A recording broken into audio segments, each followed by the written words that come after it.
Welcome to the Krista Escamilla Show. Hello, everyone. Welcome to this week's episode of the Krista Escamilla Show. Thank you so much for sharing your time with us. As always, we appreciate each and every listener, and we're glad you're here to listen, learn, and grow, because those are three of my favorite things. And since you're here today, I know it's three of yours as well. So thank you. We want to thank our sponsors before we introduce our great guests that we can't wait to dive into all things water.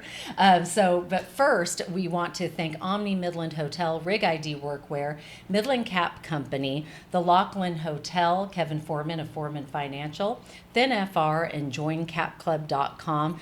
As always, we want you to support local businesses. Those would be great, but we just ask you to support local wherever you're at, because local is where it's at. We want to introduce you to today's guest, and we are excited to hear his story. We have Steve Coffey with us today. He is the president of the Produced Water Society, and he is also the director for Produced Water Solutions. Steve, thank you so much for being with us today. Thank you.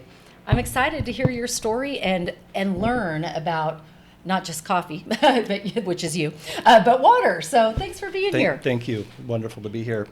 I don't come to Midland as often as I used to, but I really enjoy it. The people, I think the environment for oil and gas. I've been in oil and gas for 31 years, so this is a very different market, and it's very distinct, but really wonderful. But every time I come back, it's always a nice experience. So. Well, we're really glad you're here, and I can't wait to hear your story. How did you get into oil and gas, and obviously, how did you get here to Midland, Texas today? I actually got asked that question a couple times just recently, this week. It was a very interesting, I had the opportunity, I was working for a small family company that did water filtration and separation, and I got to taste a lot of different industries, and I really just gravitated immediately in the first probably few months to upstream oil and gas versus the downstream side. And of course, the midstream didn't really, especially for water, did not exist, back in the early 90s. Right. So that was,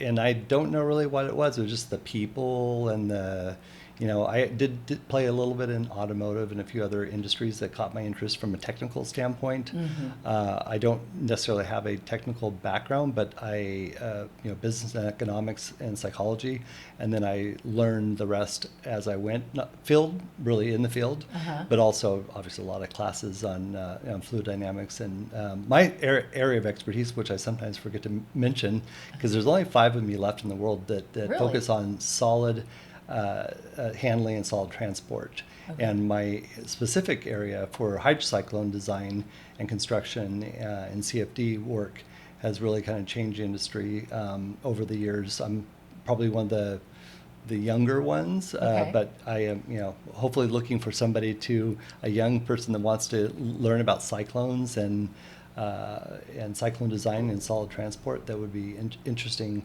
because there is a lot that can be done via computers today, but you have to have a general knowledge and interest, and there really just hasn't. So we're always on the search for young professionals and engineers that still want to be in the industry, Right. whether it be oil and gas or other side industries. Water touches everything. Water, especially water and energy. There's a really, especially with the the cell phone usage and AI today, you really have to embrace water and energy together. Right. So yeah, long story short, I was fortunate to have a taste with a family business, and got to pick my path and chose that, and really never looked back. I just was very happy with it. Now, the only kind of nuance that might be strange to some people, your audience listening, is I really didn't do anything in the U.S. Until recently, and then I spent a bit of time in West Texas. That's where I learned, and it was a very good experience. It was not easy. Right. So you spent some time here. You were living here for I wasn't living here, time. but I was back and forth a lot. Yeah, I was definitely here more than home or anywhere else. And what were you focusing on when you were here? Really secondary produced water treatment. Okay. With operators and some of the service companies, looking at how to what to do with oil recovery and sand TSS reduction. Okay. We did take a look with the society, put together some guidelines for just some parameters, because back pre-COVID there were a lot of things that everybody had a different opinion. Right. So we did a really interesting first time we'd ever done this as a society, we actually put 31 different companies, all different types of companies, in a room and agreed on the criterion that we would evaluate and weight out and say, what are the ranges, low end, high end, and we came up with that. And our goal kind of was the time, if we can get 80% of the people in agreement on the parameters and the ranges, that's a win. And we did it. And we did it because not everybody agrees. And that's a win in everything in life, right? If you can get 80% of people to agree on something. It was good, and awesome. And we really learned from each other too. And it's so that was one of the takeaways from that spending time in the Permian Basin. I think a lot of operators that obviously maybe I knew their companies, but I didn't know the people. And again, this community is different. Just like if you travel anywhere in the world, you really need to embrace. And that's why I do travel a lot, because I need to see and live and breathe what's going on, and not just Zoom has been helpful. I mean, obviously there's nothing like face to face. There is nothing like it. Yeah. If you had to dumb it down for me, I was going to say for our audience, but really it's for me, in 30 seconds or less, how would you describe what it is that your goal is for water here in West Texas? Well, so I've been told many crazy things about water, and I'm going to go back in the last 10, 12 years. I heard originally, and not too far back, that water was free. And we know, I don't know how, there's a lot of answers to that, and that water is abundant. And yes, both of those sound like false statements. Kind of not true, and also very aggravating, because you don't want to be wasteful. Right. Whether you're talking about water at home or water at your day job, water and produced water, which is a byproduct of oil and gas production, is part of the equation that you have to think of. So if you think of it as a problem or a waste, you will never hear me say waste or wastewater. And that's why when somebody says it's a wastewater, it's not. It's a byproduct. Just like gas many years ago was a byproduct that we flared off, and now it's a commodity. Right. So I believe in the not too distant future that water will be that too. Great. And even probably more so, because guess what? We rely on water for everything besides our food and our crops and our the animals. We drink water. And when people say wastewater, what are they referring to? Just to explain to someone that's not working in the industry. I think the reason that's a familiar term that's used in a lot of industries as a waste stream, and essentially it is it can be nasty and it can be complicated, but to me, just saying waste, it feels like you're getting, it's a bad thing. Right. This is a thing that can be reused. Instead of bringing it, here especially, or across the border in New Mexico, where you have a lack of water, we should be reusing all the water that we can, fit for purpose and or beneficial reuse. And I can touch on that more too, but that's a hot topic. But looking at, I like hot topics. Tell us what. I'll circle back to that one. Yes. I think that I think if the public knew how much fresh groundwater was being used, people might be a little bit more angry, especially since it's only used once and then put it in a disposal well, which is basically just put down whole, and like opening your drain and just letting the water run in your kitchen sink. To me. You're just constantly pulling and using once to wash your hands and then letting it go down without having a sort of recycle system. So, but people have gotten much better about the volume that's being recycled and reused for fit for purpose, frac, flowback, or beneficial reuse, which is a wide range, actually way too wide of a range to really address so many different purposes. From hemp crops to data centers to whatever, road mix programs. There's many uses for water, and it doesn't have to be cleaned up pristinely. You can, and they do around the world. I have drank, toilet water in Singapore that is bottled up, many years ago without knowing, and then it's like afterwards, Okay, well, yeah, I guess it wasn't bad, but I wish Yeah. it would be nice if somebody told you ahead of time. But Yeah, sometimes you should give someone a heads up on that. it's actually good if you don't know what you're eating or drinking. Sometimes it's just, did you enjoy it?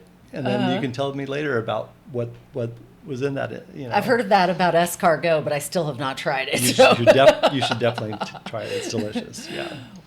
What is the goal of the Produced Water Society? Because I'm very intrigued by it. I know that you've had a conference going on this week. Yes. And I think I think water is a hot topic. And we'll circle back to the other hot topic. But I want to know first, what is your goal with the Produced Water Society? Yeah, and it's becoming more important. I think first and foremost, we want to bring the awareness about and bring the importance of water up a rung or two on the ladder to make it more part of because a lot of companies it's like a bad thing. It's like, well, it's part of production, so it's not necessarily a bad thing. But you don't want high water cuts. But at the end of the day, water cuts are there.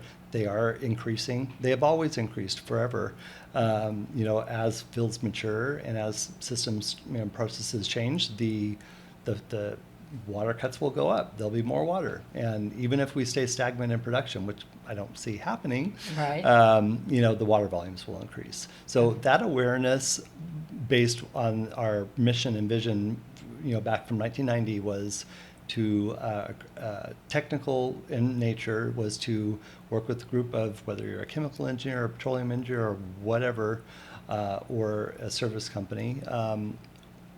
Or academia or whatever, to bring that knowledge to a wide range of people to use the right information because there isn't a water engineer per se. Now there are becoming more and more at that focus, and I think it will become more of a trend. But bring that awareness and technical capability and lessons learned around the world, because there are so many things that we can learn from a neighbor.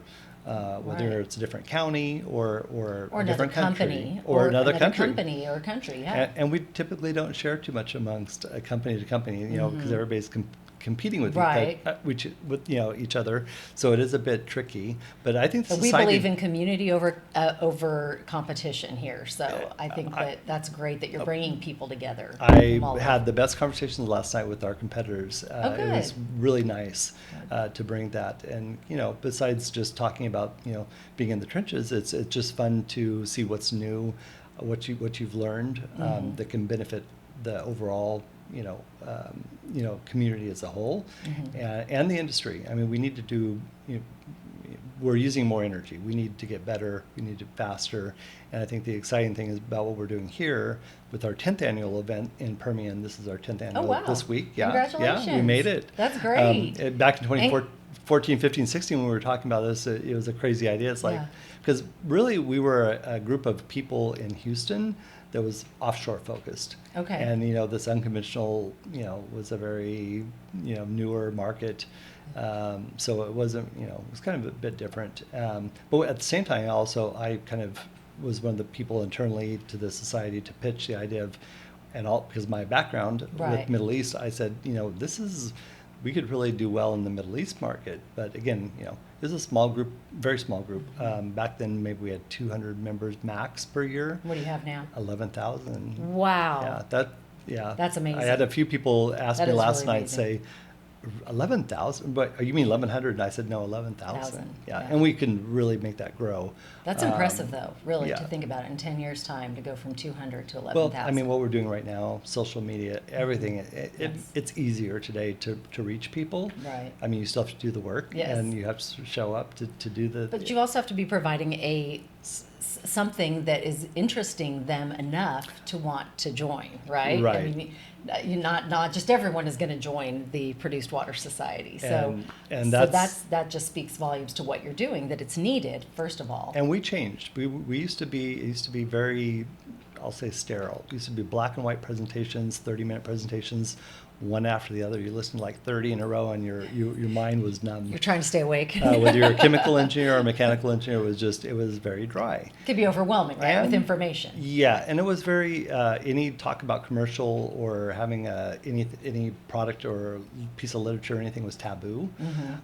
Now we've embraced in the last 10 years or maybe 11 years to embrace this side of the wall is technical only, and then the other side is commercial. We have exhibits now, we have sponsorships, we have networking events where you Nice. can talk about the in the field stuff. We can talk about, hey, what is your price? How do you compare to so and so? Which is Right. important in making decisions. And Right. I thought that was a better way, because how I learned was in the field. It wasn't in a textbook. Yeah. Not opposed to a textbook. You definitely need to know Right. that.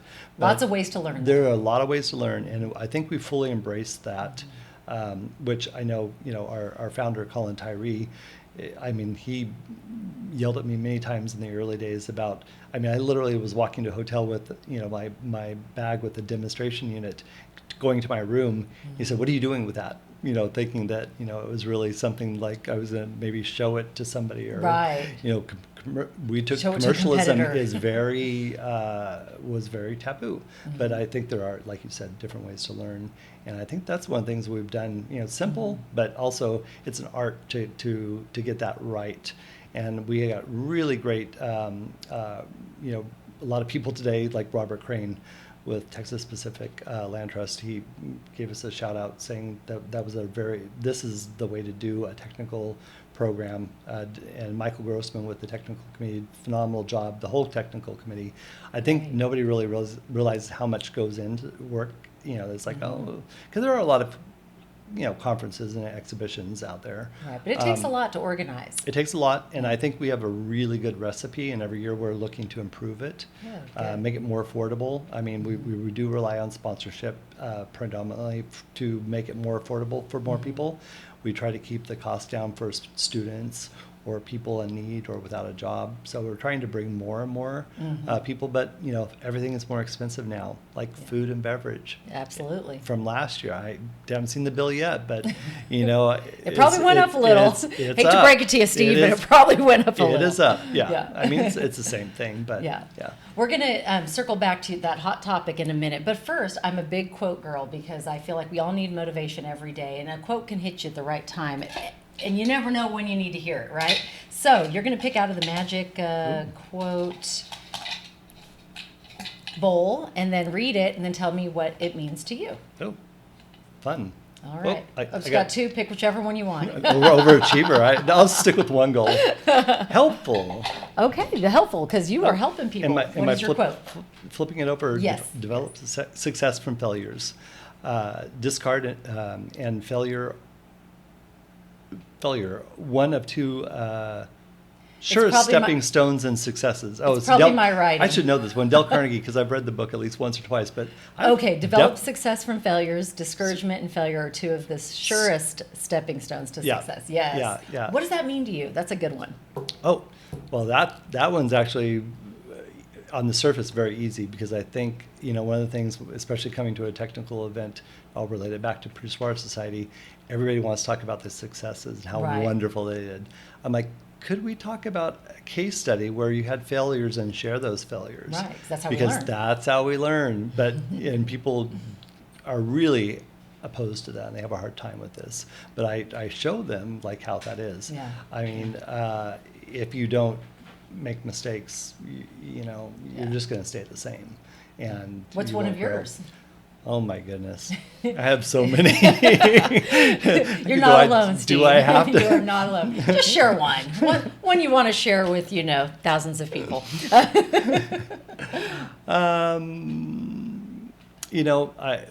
I'll speak to the one that's the closest right now to me, that I'm trying to I do like things controlled. Uh-huh. I like to, because nobody can do it better than you, right? Right. I understand. I get that. But I have such a great group of people and a great group of, that I'm surrounded with.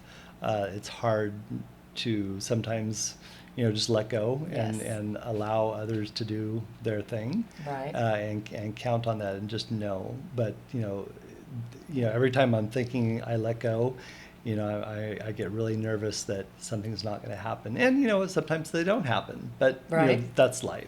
And then you learn again, right? But also, if you can just let go of those things, so many things that you can do that maybe you should be focused on, Right. that are more up your alley or more, important priority wise. Or using your gifts more. Like we always try to say, hire your weakness. Like hire people that will complement you in your business, that you can turn those things over to. Exactly. So, no, that's so. Yeah. No, I get that 100% because I cannot release the remote control. Ask my husband when he walks back in. That remote control, I really need to work on that, and just giving it to him every now and then. Yes. But there's certain things that we just feel like, we should have the control over this, right? Yes. But you have to let it go. Yeah. And I think you really can be happier with that, because you can, for me, I can, focus a little bit more on the big picture stuff. Right. And the overall feeling, and, versus just the minutia, because there's a lot of things you could, focus on. Yeah. And do you have a quote that you live by that just kind of sticks out in your mind? It's not a quote per se, but it is kind of a mantra. Yeah. I am a big believer in helping others achieve their maximum potential. So I will do anything to help you, bottom line, right, but also help you do what you want or need. Right. So I think when you do that, you really can create just a better world, but also a better person or a better environment. So if you really can help somebody get to where they're going, it's going to be good for you. It's going to be good for anybody around them. And which is why you got the helpful card. Wow. See? So that was, see how that always works? That always works out great like that. Let's talk, you said you wanted to talk about a hot topic, and so that maybe a lot of people are talking about in the water world today, that the rest of us would not know is the hot topic. What is that? Well, so the hot topic is beneficial reuse. Okay. And it is exciting, and I've been looking and thinking and doing bits and pieces of this for many, I would say 25 years. Okay. So it's not a new topic. It's beneficial reuse. Beneficial reuse. What does that mean? So when you take a look at a byproduct, produced water, so I'll describe maybe first stage, what I believe to be the first stage, the fit for purpose. So you're reusing produced water in this case, for a specific purpose that you're already using in your process. Let's say frac and flow back, or in some cases like utility service or whatever, in your system, in your process to produce more oil and gas. Right. Not used outside of the industry or outside of your process. And beneficial reuse has a wide range of repurposing that water for another use. Okay. So say you used it for fracking, now you have this excess water. How can we use that again? Instead of just letting it go wherever it goes. And like down the drain to the disposal well. Yeah. My first inclination is because of my conventional and offshore background, you always reuse everything that can be reused for reinjection, for secondary recovery. Because you want to use that fluid for many different reasons to produce more oil and gas. So you're using what you already have to produce more.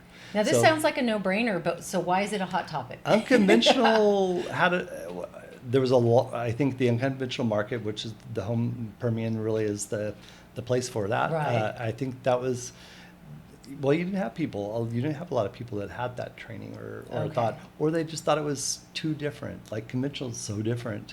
But I had many arguments early on with people here in the basin. I said, it's not really that different. I mean, it is from an overall standpoint. The biggest, when you take a look at like breaking it down to characteristics for total suspended solids or oil and grease numbers and how and why, yes, there are differences. But there's also differences, in offshore for conventional production, let's say in North Sea versus Gulf of America. But same process, just totally different parameters. So I said, it's almost like that, and luckily that person sort of believed me. He didn't. He didn't. He's like, well, we'll see. And so luckily I was right, and luckily then my numbers that I guessed for his process and what we were measuring and monitoring was correct. But I think that it was a new pioneering. It was new. And something new is always met with resistance at first, right? Yeah. There's always that, we're scared to try this new process. And everybody wants something to be different and unique. Right. It's the same in every country. I visited, over 60 countries and have worked in over 100 countries, and everybody thinks, like for example, our joke for the solids people are, everybody thinks their dirt is different. It's hilarious. That's funny. But the reality is, it's I mean, there are differences, Yeah. and there are, but we know what those differences are. Mm-hmm. Whether it's reservoir or where the source is, or there's a few things, technically, but really, we know the range, and it's not so. People are always amazed, like, how did you know? I'm like, because it's always the same. Yeah. Experience taught you that. Yeah. What's the number one thing that you want people to know about water that maybe came up this weekend, even at the conference? The number one thing, really relating to West Texas, since we have but we have listeners all over the world. Hello, listeners all over the world. But specifically for the Permian, since we're here talking about the Permian, that you want the audience to know. Well, one of the things I've really tried to reach the community that I'm kind of somehow missing is the young professionals. Okay. I don't know. Teaching them about water? Yeah, well, first getting them excited to even consider to talk about water. Yeah. Because, there's a lot of distractions today. Mm-hmm. I mean, yes, we're here in the Permian Basin, but, maybe they don't want to be an engineer. Maybe they don't want to do oil and gas. Maybe they want to, why is water important? Because we all kind of take the things that we have in abundant for granted. Yeah. So it is a hard one. So, and I don't know. I mean, I was joked a few years back, like, well, if you made TikToks or something, like a produced water TikTok dance, I'm like, maybe not. But, but maybe you could reach a broader, younger audience, right? Yeah. Whatever is needed to get people interested. Yeah. I think that would be key, and because we really do need to fill the pipeline, pun intended, with not just engineers, anybody with that interest, because oil production, gas production that comes with produced water, we need people that are knowledgeable, and I don't see that we're passing the baton that well. I'm trying the outreach myself, but I feel like I could do a lot more. And a lot faster. To get that younger generation. To get that, interested, knowledgeable, pass the knowledge on. How can they do that? Like, how can they get that knowledge? Do you have a website they can go to? Like, we have lots of friends that are listening that are part of the Young Professionals of Midland Group, and we love our young professionals here. And I don't know if you've heard, but the new average age of Midlanders is 30. I've heard. And so we have a great group of young people that I know are wanting to learn from all of the knowledge that has been gained of West Texas through the years, their parents or grandparents. Right. Is there a place they can go and get that instant, let me just get a quick course on it? Well, you definitely go to the website, which is going to be refreshed here hopefully soon. That's a little bit more up to date and more interactive and useful. Is it ProducedWaterSociety.com? Yeah, spelled out. I know it's a long one. No, that's good. I always say you need to make it what it is. So it's ProducedWaterSociety.com. That's what it is. Great. I mean, I encourage everybody to become a member. I think that it's very similar if you've looked at SPE, Society of Petroleum Engineer. I've been a member forever there. Or like a Chamber of Commerce. You're connecting with people. That's the first step. And we try to make it more affordable for a wider range of people. I think it's currently $150 for the year. But that's reasonable. The moment that you go into any event or want to take advantage of any membership services, you're probably going to save like $200 to $300 out of the gate. So you're going to kind of get your money back immediately, just as long as you're actually going to be active. Right. But if you're just doing to sign up and I don't know why people would do that, but if you want to be active, that would be the first step. And then volunteer. Volunteer is key. I know it feels like oh, please come work for free, but it is so invaluable when you do that. You as a person gain so much more than you're giving actually if you really are doing it right, because you're getting the network, you're getting the knowledge. You have a better sense of community without making it sound too Pollyanna. Just to believe that is a really great way, and then you just get so much back, and you learn, and then you can be a part of something too that you are making. It's one thing just to say I don't like this, but if you're part of it and you can make a difference by being and doing. I think that's great, because then you're not just sitting on your couch saying, "Oh, the world is awful." Right. No, I'm actually going to go do something and spread the word. Get my feet wet and jump in there. Hey, pun intended. Get my feet wet. Exactly. There's too many puns. But it's easy, but again, maybe not comfortable or like, how do I do this? But that would be and I think the Young Good. Professionals is a great place and we're without a young professional leader right now. We would love to have somebody that wants to step up. I know that sounds scary because... No, that's great. I'm glad you said that, because that we can put the call out right here that we need someone here in West Texas. We need you. They need you. One of you young professionals Yeah. that is interested in water and learning more to be a part of the group to really kind of carry the torch on, like you said, and to make sure that we keep talking about it and keep passing it on to the next generation. Right. Because that is important. And leading, really, to me, in that, especially when we're talking about that specifically, we're talking about, just talking about what's important, bringing your network or, your immediate friends and colleagues or whatever into the conversation, and that's the first step.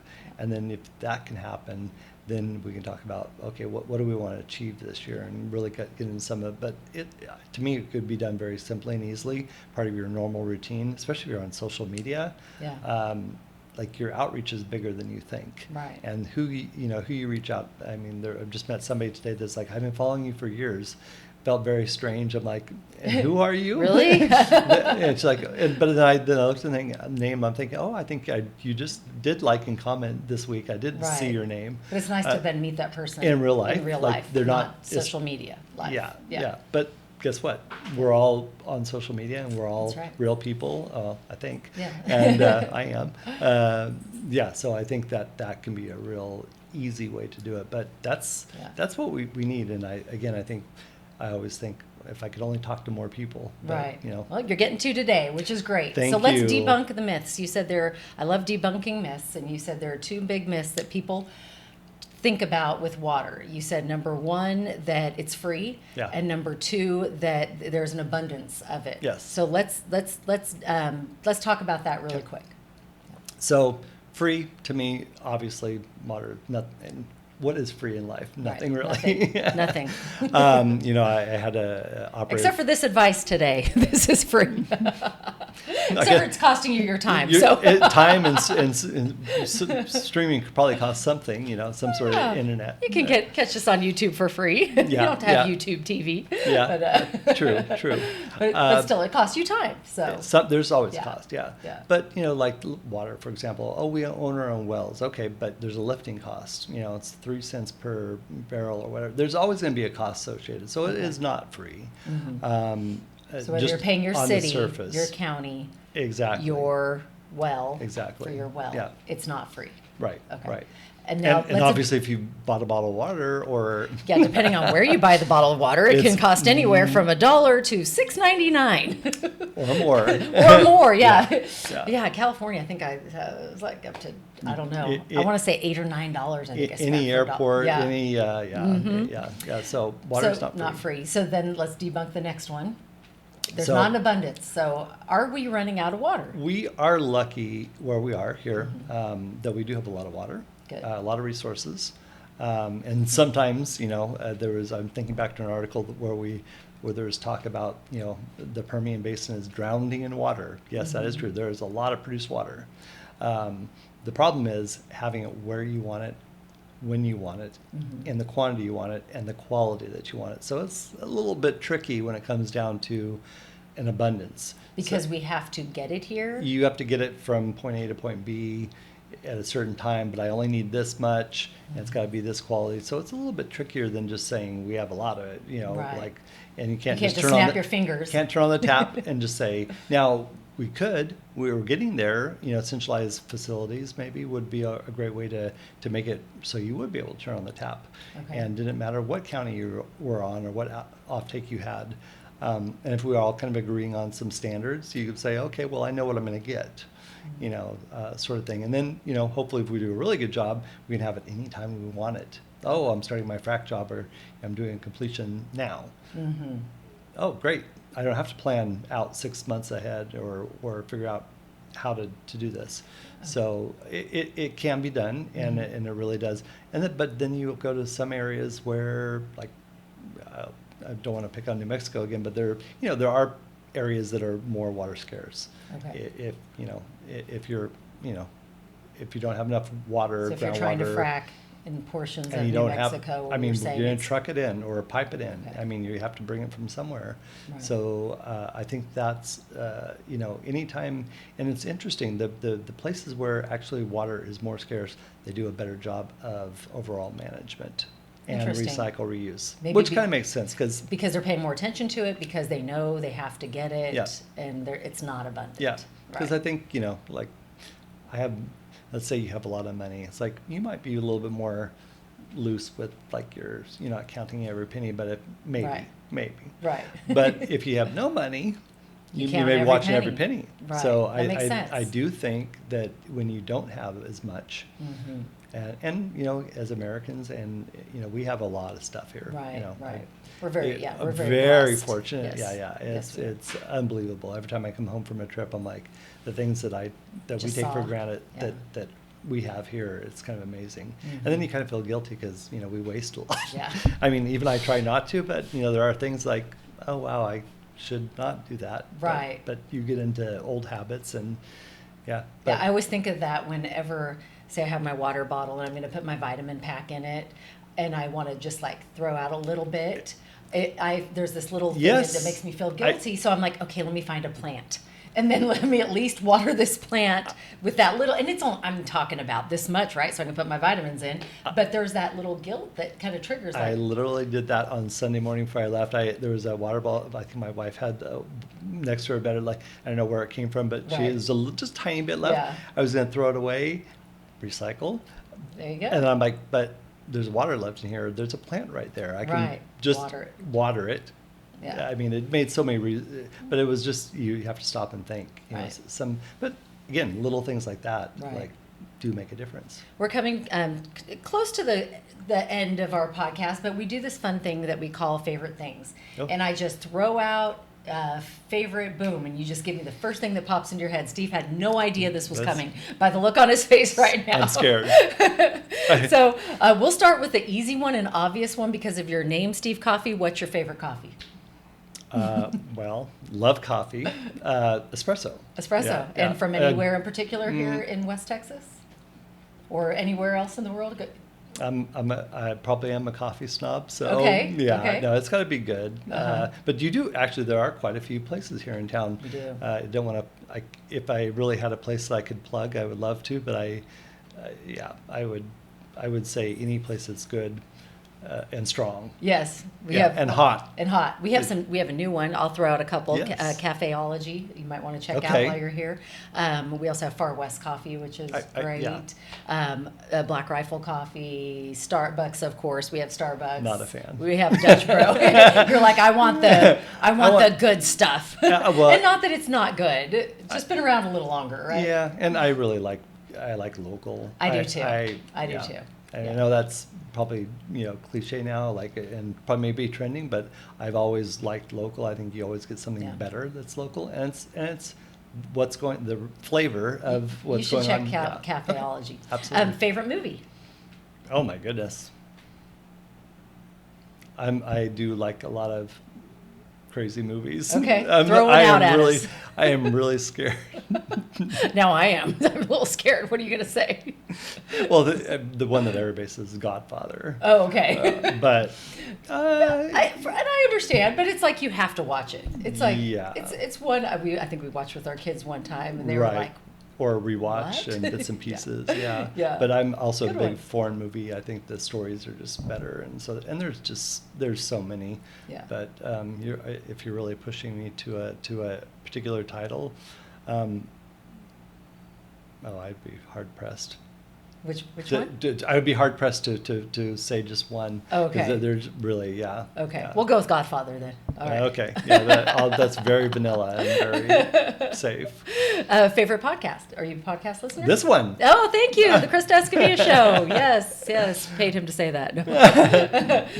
Favorite song? Like you're walking in, what's your hype song? Like what's playing in your head when you walk into an event where you got to be 100% or 150%? Oh my goodness. Well, we actually at our event this week, we've had a track going in the background. This is not normally would never come out of my mouth, but it does. A couple of people have made the comment that they were really jazzed and energized early in the morning because of Dance Monkey. Oh, okay. I don't know where that came from, but I don't even know the song, but I'll have to. I'll ask my little Shazam to pull it up. It's a fun, upbeat song, and it's Okay. great at 8 a.m. when you're trying to get motivated Right. to go on stage to, Yeah, because that's what you do with these. You got to get everyone pumped up, You gotta- ready to go, ready to learn, ready to tackle pay the day. attention now. Yeah, Yes. put down your phone. Yes, awesome. What's your favorite life hack? Oh, Something that makes your life a little easier. I've been trying to use the phone more as a tool to like not be enslaved to it. So I've been really I've been focused on fitness for these last 2 years. Great. So just like looking at simple, utilizing tools that already exist that you don't have to think about or do. This really, I think, helped me be healthier. Everybody's like monitoring their steps or whatever, but there's so many different like apps and Yes. things that they could be fun. Right. But I am an app junkie, I guess. I Okay. like to take advantage of technology that's already there and just use that. Great. I don't get crazy about it, but I can. But Yeah. I'm not. I've been in meetings where the person was literally he would never sit down. He would just walk around nonstop Yeah. during the meeting because he had to get his steps in. He was very competitive. I'm Okay, competitive he's like, too. yeah, but I am too, but in a meeting? it was a bit distracting. I was okay. I got it, but I don't. His colleagues were That's not funny. happy with it. Yeah. It's like, he's but Do that on your own time, buddy. yeah, but I'd say apps and utilizing tools for technology that's there just make the machines work. Awesome. What is a fun fact about Steve Coffey that we would not know by reading your bio? Oh, well, probably just on surface, I love to travel. I love to go to new places and experience new things, new food, new overall experiences. You might be able to put two and two together just by here's my job and here's where I was this Right. week. People always comment, you're always in interesting places. I'm like, yeah, I'm going to Midland, Right. next week too. Like, Yes. oh, and believe it or not, that's people around the world in our sector and out of the sector are fascinated by West Texas Right. and what's going on. And Because we're the There's a- energy producer of the world. exactly. There's a Yes. lot going on here. Mhm. And West Texas, it's there's a lot of mystique around that. So Especially with Landman. Are you watching Landman? it's on the list. I tend to find some of those a little, but that one apparently got pretty good feedback from. It's a great colleagues. show, but remember there's some Hollywood in there. Well, you can't. There's a lot of Hollywood in Yeah, there. yeah. But Billy Bob is great in there. Like I feel like I know many of his characters here in Yes. West Texas, Yeah. and so they did get a lot of things right, Yeah. and it's a lot of fun to watch, and it's put us on, not that we weren't on the map, we were on the map, but in a different way. It's the Right. people are outside of the industry Correct. are now learning what we do. So. Right. Yeah. Everybody glamorizes everything, Yeah. especially with Instagram and things like this. They're like, oh, Yeah. Steve's going to Abu Dhabi next week. It must be glamorous. Like, well, also, it's 120 degrees and you're carrying your bags to the sand. Right. And so, Like and anything. You have to get on an airplane just like everybody else. Right. And air travel today is not phenomenal. Not as fun as it So, used to be, is it? So glamorous. Yeah. I'm very fortunate to see places. So Where are you I'm off to thankful. next? Home. Oh, yay! And then I'm actually going to take a quick break to Bavaria before I go to Rio for an event. It's Great. actually an SP event, a Society of Petroleum Engineers. Great. But pushing the envelope there. But that sounds very relaxing to me, just to take a quick trip to Bavaria? south Okay. of Germany and drink some beer and And just go See- experience see- a different part of the world. see something different. Yeah, I love it. Well, Yeah. good. Well, good for you. I appreciate you spending this time today and sharing with us and us getting to learn more about you and the Produced Water Society. We want to give out that website again, producedwatersociety.com. Are y'all on social media, or can people find you somewhere, or just through the website? We are, yeah. Okay. Predominantly right now we're focused on LinkedIn Okay. is big. Yes. We have a LinkedIn large is following great. there, and Okay. I think that's been really helpful. Instagram, Produce Water, Mhm. and then there's Produce Water Society or PW. I have to look now. Something like that. Yeah, Just put in Produced Water Society. Yeah, You'll it find should pop up. Yeah. Well, There's not too many. Good. Well, we have 2 more questions for you. First one, what advice would you give to someone? I know you're looking for that next generation to come to, learn more about water and why it's so important. So what advice would you give to someone that is entering this field, with your 30 plus years experience? I always tell people, and even if they don't know what they want, know what you like to do, try to figure out a way to do that with whatever you're looking at. But in the early days, you're going to have to, much like my story about tasting different things, try a lot of different things early Right. on. Don't be afraid to do that. Do it in abundance, and then pick something that you're thinking and go a little bit further with it. Yeah. So try different things, and then really explore that, whatever avenues. But yeah. Good advice. Yeah. I always say it's important to know what you don't want to do as much as what you do want to do. Yep. And how do you find that out? You try a bunch of different try things. it, yeah. But if you can Yeah. do something that you really enjoy and get paid for it, Yeah. that's really nice. Even better. You don't feel like Versus- you work a day in your life then. Exactly. Yeah. No, that's key. That is key. All right, good advice. And then finally, is there anything coming into the podcast today that you were like really hoping we get to talk about, maybe we haven't touched on it yet, or that you really want to just share with our listeners, because we are here in West Texas and water is so important? Anything else that we just maybe kind of missed and you're like, oh yeah. There say are this. so many topics, hot topics in Texas specifically that are going on in the market right now, looking at the Texas Supreme Court. Hold on. I don't know if y'all can hear that, but I said water, and water started dripping out of our air conditioner. Speaking of, we need to go fix that right now. Anyway, I just want to address it in case anyone heard the water. That was not timed out for purposes. But. You just mentioned Hollywood. This is kind of a lot a little bit, but that just happened. We did not mean for that to happen. But Yeah, anyway, yeah, sorry, I didn't mean to yeah. interrupt. No. That was funny. What was I saying? You were saying that what we didn't get to talk about was so important. So in Texas, there's a lot going on. Okay. So this summer was a very interesting summer. I mean, leading up to this, I was a bit going to this event this week. I was like, there's so many major things have just happened. Right. Texas Supreme Court ruling. We have Railroad Commission coming out with new. Very specific painting a picture. And this event this week, we had a lot of regulatory folks. We had a lot of people representing the changes in direction. We have a lot of acquisitions happening that could be very, definitely interesting, but definitely dramatic change the landscape of how we look at water from a treatment standpoint and managing water in a larger scale. Because now we're quite large.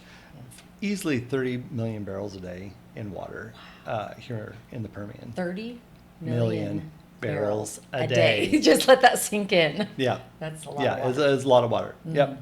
Yeah. So, what do we do with that, and how do we Okay. manage it properly? So, Great. it's a very interesting time. I'm excited about what's to come for the Permian Basin. So, Great. it's now it's all up to the local folks to make it happen. Awesome. Well, thank you so much for sharing your time. And if you're interested in finding out more, again, go to producedwatersociety.com. If you want to know more about the regulations he just mentioned, go do the research. I'm sure it's interesting, and if it affects your business, you need to know. It's good to know the rules because the rules are there for a reason. So inform yourself, and that's the key thing. So thank you for informing us today. Thank we really you. appreciate it. Steve Coffey Enjoyed with it. Produced Water Society and Produced Water Solutions. We thank you, our listeners, for your time today. I hope that you learned something today and that you can take this information and use it in your everyday life or your business, or pass it on to someone who can. And of course, we want to thank our sponsors. A huge thank you to our sponsors: Rig ID Workwear, Omni Midland Hotel, The Preserve, also the Laughlin Hotel, ThinFR, JoinCapClub.com, and Midland Cap Company. As we always say, support local wherever you're at. And I thank you from the bottom of my heart and my husband's heart, Al. Hi, Al. He's behind the camera. And we really appreciate you listening to the Krista Escamilla Show, and the support we've gotten from you through the years is just amazing. And we hope to continue to bring you guests like Steve Coffey that you're interested in learning more about, and you can connect more with your community. So thank all of you for doing that today. Don't forget my mottos: dream big, believe, and never give up. You make it a great day.